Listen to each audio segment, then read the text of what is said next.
Hi everybody, my name is Darragh Ryder. I'm CEO of AHEAD, and I'm delighted to welcome you to today's keynote panel session of the AHEAD International Conference 2022. So we might move along to our second session of the day, which is all about the Inclusive Learning Project in Maynooth University. I'm delighted to welcome Angela, Stewart and Leah Kane from Maynooth, and I'm particularly excited about this one because I'm on the advisory group for this project.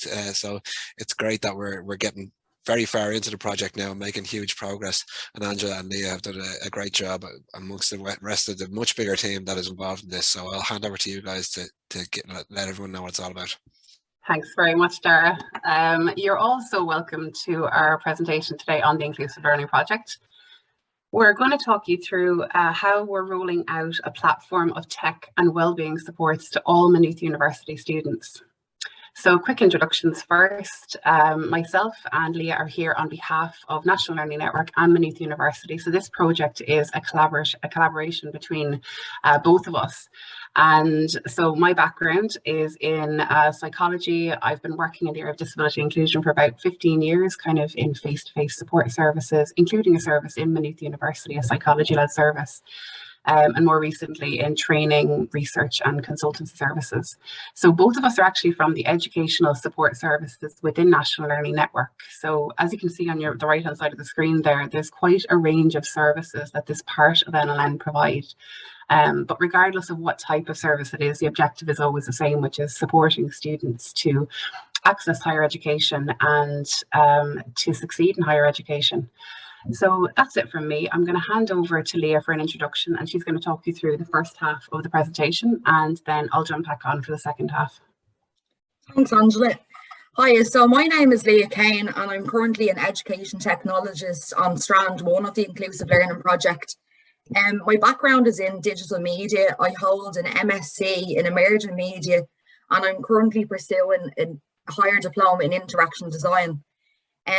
Before I joined the great team at National Learning Network and Maynooth University, I previously worked in the National Institute for Digital Learning in DCU.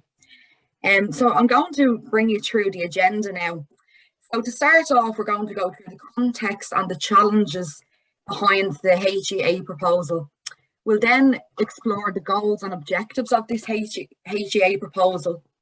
We'll discuss the framework behind the Inclusive Learning Project, and we'll also introduce you to the team behind it.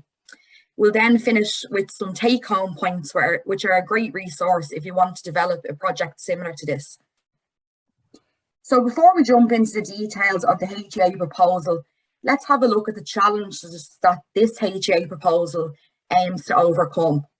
So something very familiar to many HEIs across Ireland is the increasing numbers of students who need additional supports. So in Maynooth University, this has been increased by 44% in the past 5 years. Also, increasingly complex cases. So, for example, students with mental health conditions almost doubled in 5 years also. And something that's very, very prominent in today's educational sector is the impact of COVID-19 pandemic, resulting in many more students studying remotely. So our advisors at the Access Service in Maynooth have found it very challenging to manage these high need cases, contribute their expertise to other project development, and also to engage in CPD. So to look at it from the student's perspective, at the moment, supports are only available during office hours. Few options for group learning or peer support, and the majority is focused on face-to-face support. So that sort of assumes a common need for students. But we found that most students actually want online or blended support. So in a recent survey in 2021, the MAP student survey, it showed that the majority wanted more online resources, and they also wanted the support to use technology to study independently. Yeah, and so to look at the HEA proposal in more detail, it was submitted to the FSD Strategic Initiatives Fund.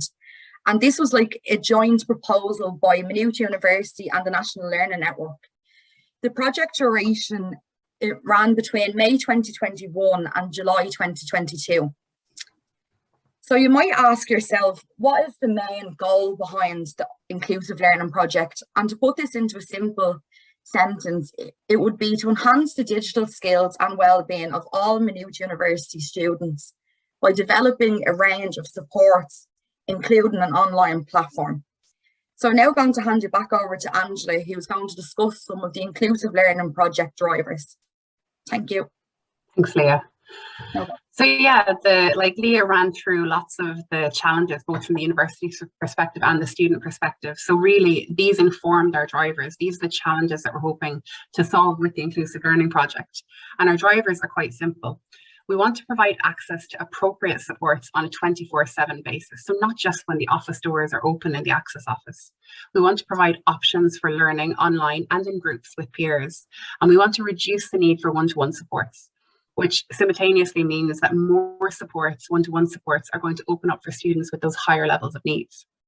And overall, we're hoping for better learning outcomes and progression outcomes for all students across the whole university, really.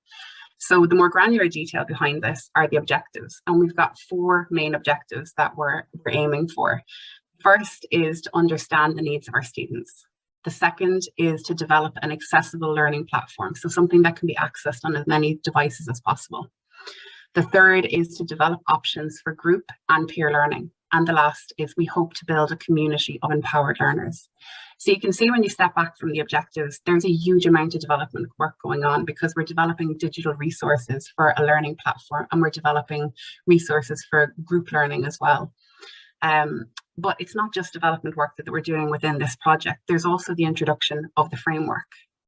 So this is a framework that we're using within the Inclusive Learning Project. It's something that is going to be adopted within the next academic year. It's in the process of happening at the moment, but it'll be fully, I suppose, in use within the Maynooth Access programme next year.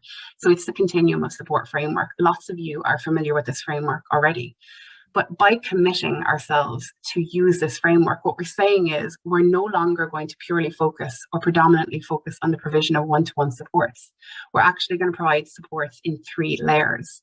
So that bottom layer is the platform of learning supports that we're currently developing. And it's actually going to be opened not only to just the Maynooth Access Programme students, but to all MU students. And the group supports that are being developed again are based on the wellbeing and tech supports. It's kind of a similar theme that's running through the supports that are being developed, offered whether it's in a group setting or an online setting. But the group support sessions are going to be running throughout the year as well. So students who have similar needs and potentially can be met in a small group setting can avail of those kind of supports. And then at the top of the pyramid, those one-to-one supports that some students will always need no matter what and will always prefer no matter what will still be available. So that could look like a one-to-one meeting with a student advisor or an AT specialist or an assistant psychologist in Student Central. So they're the kind of supports that are being developed. So we're hoping really to just broaden the range of opportunity for learning and support within the MAP programme.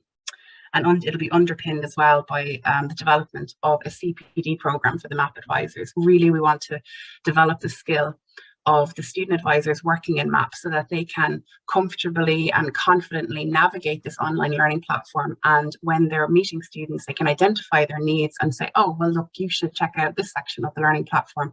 Or it sounds like you could benefit from peer learning. Maybe you should go along to this group session. Or they can still, turn around and say, well, actually, it sounds like you really need a one-to-one session right now. Let's book you in right away.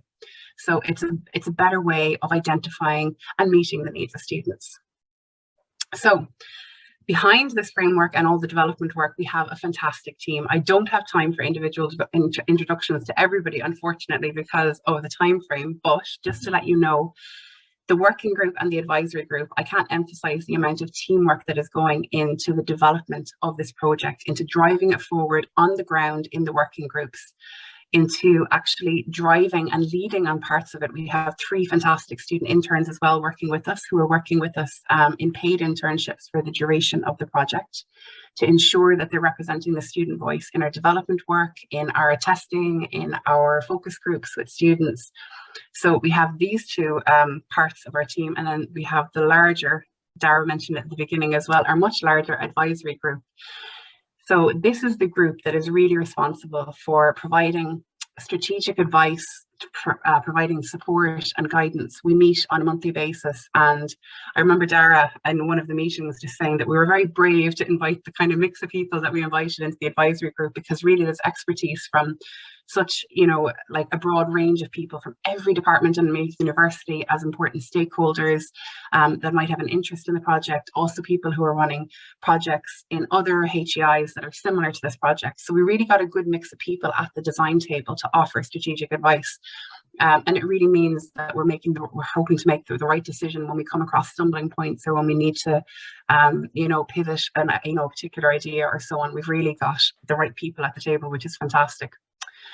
So on to our last slide, which is just a summary of the kind of lessons that we've learned, and really they're key take-home points that if you thought, okay, I want to go and develop a host of digital learning resources in my HEI, what are the guiding points that I need to kind of consider from the beginning?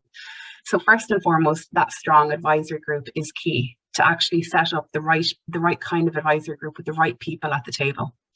Second would be to have an ongoing consultation with your stakeholders. Make sure you're engaging with everybody from the beginning. You know, if you're developing online resources, you need to have IT involved. You need to have your learning development officers involved, everybody across the university, so that everybody has an awareness and can actually contribute their expertise from the very beginning. Early involvement of students through internships, preferably paid internships, is essential to have that student voice represented, not just in your focus groups that you arrange on a kind of, you know, intermittent basis, but to have their presence right the way throughout the project. Co-production for us has been key. We actually have invested a huge amount of time in co-producing the content that we're actually putting on the platform. Another point, was a bit of a stumbling point for us, is to allocate sufficient time to actually selecting the online platform. Don't do if we build it, they will come kind of thing. You know, just build your content and just hope that the platform will happen. You actually need to invest a lot of research into finding the platform that meets the needs of students. Is it presenting the content in the right way where students are really going to learn from it?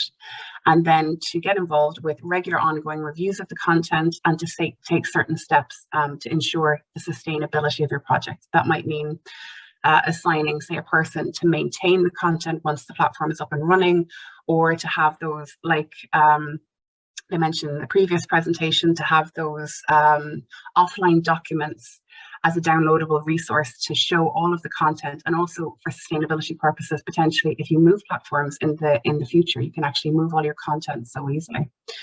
So they'd be our, you know, key take-home points for you guys. And that's it from myself and Leah. And if you wanted to get in touch to discuss the Inclusive Learning Project, please do, or the Educational Support Services, you can contact Suzanne, our manager.